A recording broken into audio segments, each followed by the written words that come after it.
intraday recovery that took place about 15 minutes back is selling off now. So the Nifty is once again moving towards 22,000.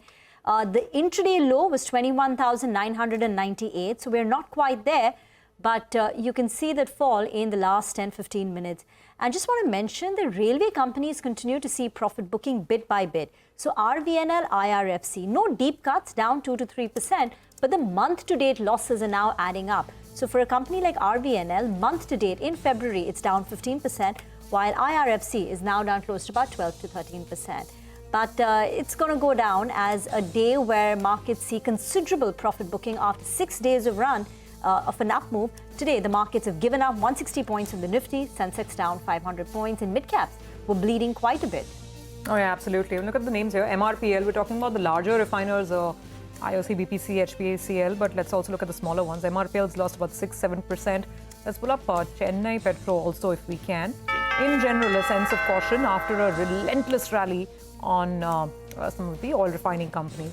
Then you've got stocks like Irida from the PSU space, Z, Prashant mentioned.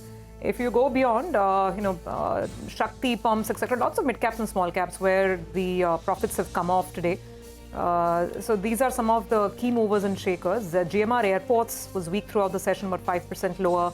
BHEL, RailTel, NMDC on the PSU list, PFC.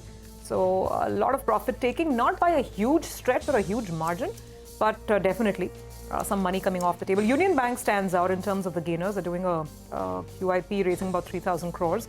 So that's one stock that stood out. Let's look at ABB India.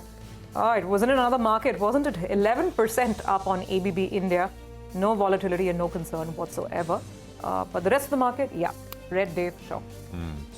No, absolutely, red day for sure. I mean, between last, US was down about 0.8% last Friday. Monday was a holiday. Yes, last night US was down 1%. So 2 days, I mean, the NASDAQ, by the way, has been down about 2%, right? The last two sessions cumulatively. I mean, if as many like Rajiv Jain, Lawrence Belanco, for example, recently put out a report saying that, India's highest correlation is with the Magnificent Seven and the US markets. I mean, if that is so, and tech is essentially the one that we perhaps are most in tune with, we've seen a bit of a pullback there. So, that is perhaps at the margin something to ponder over as well. But it's a under 1% cut, all said and done on the Nifty. Of course, on stocks, losses in some cases are sharper, between 5 and 10% even. Well, it's a wrap on this edition of Closing Bell. Thanks very much for staying with us. But Markets Forward is coming up. He'll pick up on all the action in just a bit.